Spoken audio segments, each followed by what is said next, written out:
Ladies and gentlemen, I'm going to explain to you why, in my humble viewpoint, Elon Musk essentially wants Twitter to go under.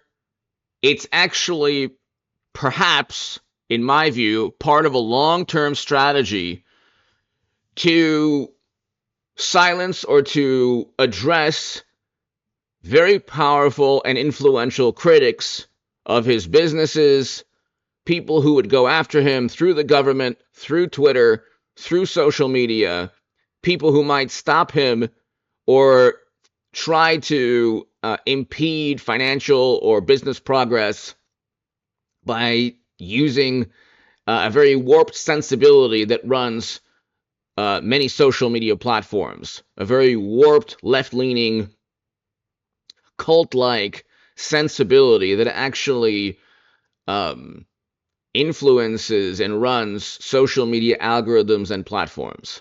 Okay, I think that Elon Musk really doesn't care, and I have no, concrete evidence to say that he doesn't care about Twitter surviving. But hit subscribe to this channel right now, ladies and gentlemen. To read my writing in The Hill, The Huffington Post, Salon, The Jerusalem Post, The Federalist, and other publications, go to hagoodman.com. My Patreon is below, the Super Thanks is below, and I'll have a number of segments today. Be here in a couple of hours for the next upload. December 1st, we're starting the the YouTube channel in the same manner that it's always been for years. I'll do 3 to 4 segments today and every day from here on out, especially all throughout 2024. So hit subscribe right now and subscribe to H.A. Goodman's other channel. I'll have segments there today. I'm building that channel also. That only has 20,000 subs. I'd like to build that one. We're going to get to hopefully 300,000 and beyond. We're at 203,000 now. So hit subscribe. Here's why I think that Elon Musk, in my humble opinion, wants Twitter to go bankrupt. This is one article. Musk says U.S. government demanded Twitter suspend 250,000 accounts, including journalists. These are, of course, conservative-leaning primarily.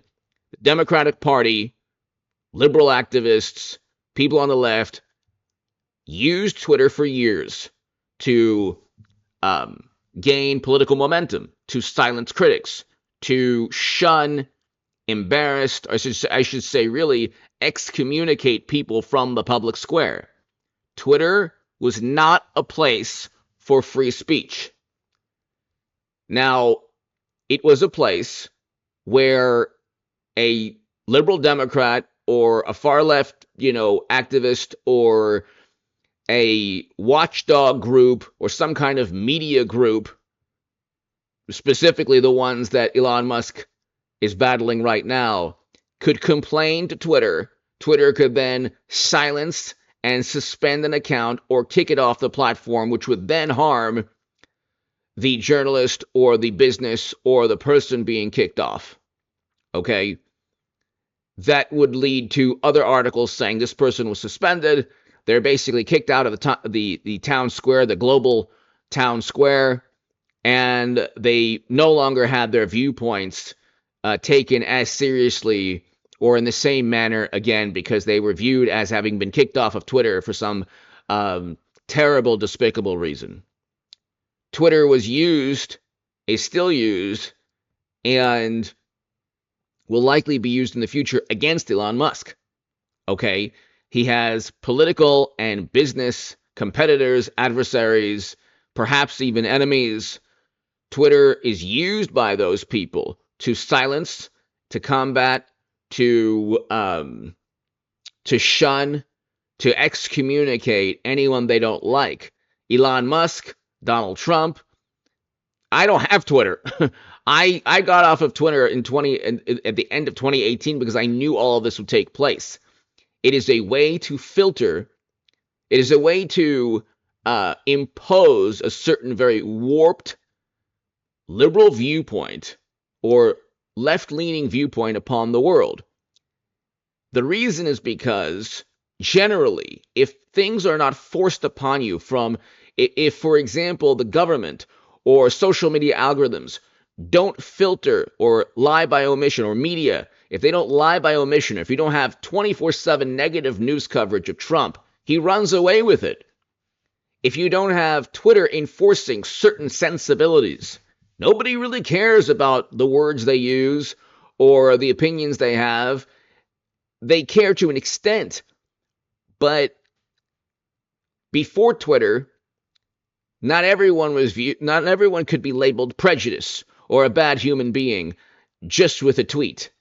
After Twitter, if you have a viewpoint that doesn't coincide with liberal Democrats in some way, you're then viewed as perhaps a pariah, or you're kicked off of Twitter, or you're suspended like what took place during the Twitter files. The Democratic Party, liberal activists, and others utilized, along with government support, utilized Twitter to silence political opponents and to silence anyone, to shun, to excommunicate anyone they didn't like. It was a platform to silence people. It wasn't a platform to allow speech and debate. And it was also a vehicle to create political momentum. So Trump inadvertently, and I love former President Donald Trump, but he inadvertently created this political momentum for Democrats. It was an outrage machine. Okay, Twitter is like church or a holy place where a religious group called the Democratic Party can pray and can ask for forgiveness, for example, or can pray to the deity of groupthink, the god of acceptance. You are accepted on Twitter if you think a certain way. You are excommunicated and kicked out of the place of worship if you don't. So, for example, this happens with Hunter. Hunter Biden had a laptop full of incriminating data and evidence. 2 years ago, 51 intelligence agents interfered with 2020. Okay, that's just one example. You can look, ladies and gentlemen, at the fact that I do think, and hit subscribe to this channel, I do think Elon Musk doesn't care because he doesn't want the platform, in my humble opinion, to be used by political or business or any adversary in the future to get in the way of another business venture, some kind of grandiose space or, car venture. I just don't think that Twitter, or X, I should say,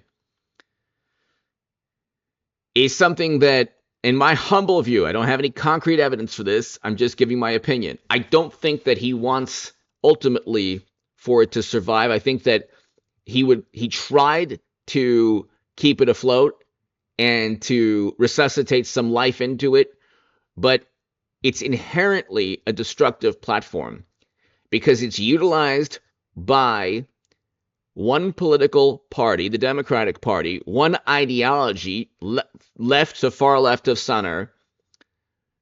It's utilized to impose sensibilities upon the world. Sensibilities that half the world, or at least half the country, do not share with the Democratic Party. Trump got almost half the electorate for a reason, okay? Because almost half of the electorate does not share the sensibilities of the advertisers leaving. The advertisers were always the platform. The advertisers walk in lockstep with a groupthink in Hollywood, in the Democratic Party, and to the left of center. Elon Musk does not. So my point is, I really don't think he cares. Okay, here's the income quarterly. It's losing a great deal of money all the time, sometimes over $1 billion, but generally hundreds of millions every quarter, almost every quarter. And the years it did well were years that former President Trump was on Twitter. Okay, so here you have the issue of Elon Musk, through the Twitter files, telling the world that the government and a political party join together to silence political opponents. I think he understands very clearly they would do that to him. He bought the platform. Advertisers are leaving.